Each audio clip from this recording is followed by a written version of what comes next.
नमस्कार मंडळी, आज आपण बनवतोय हिरव्या मुगाची उसळ। हे हिरवे मूग आहे।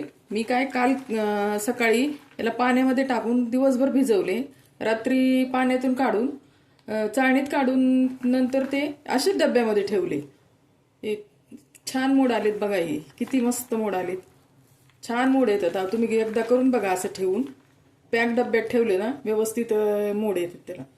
उसळीसाठी लागणारे साहित्य: कांदा, कढीपत्ता, टोमॅटो, कोथिंबीर, अर्ध लिंबू घेतले आपण थोडंसं वरून टाकायला।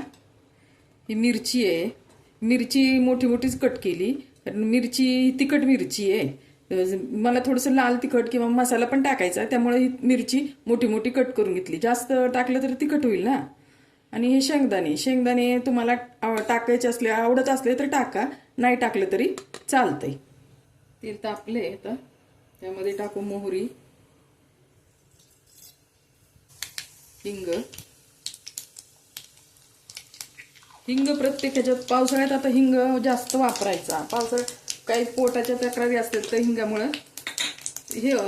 हिंगामुळे त्रास कमी होतो पोटाचा। कांदा,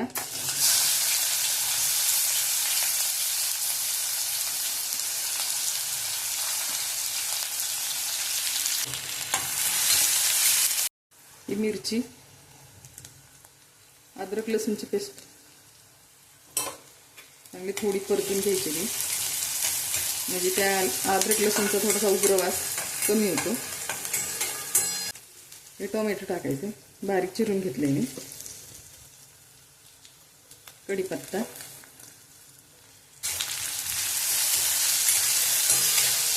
शेंगदाणे, हे मसाले मस्त परतून घ्यायचं।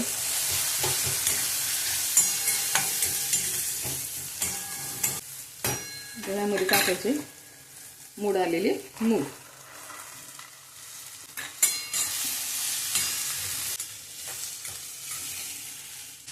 थोडंसं पाणी टाकायचं वाफेवर, म्हणजे मऊ शिजवलं जरा। थोडंसं टाकायचं, जास्त पाणी टाकायचं नाही। एकदा हलवून घेते आणि झाकण ठेवून छान एक 5 मिनिटं मंद आचेवर शिजू द्यायची। अशी कोथिंबीर टाकते वरून मी। किचन किंग मसाला टाकलाय मी त्याच्यावर, लिंबू पिळते, मस्त हलवून घ्यायचं का। आपण पाहू आता शिजली का, मऊ शिजली का। छान शिजली मऊ। कशी वाटली तुम्हाला मुगाची उसळ कमेंट करून नक्की सांगा।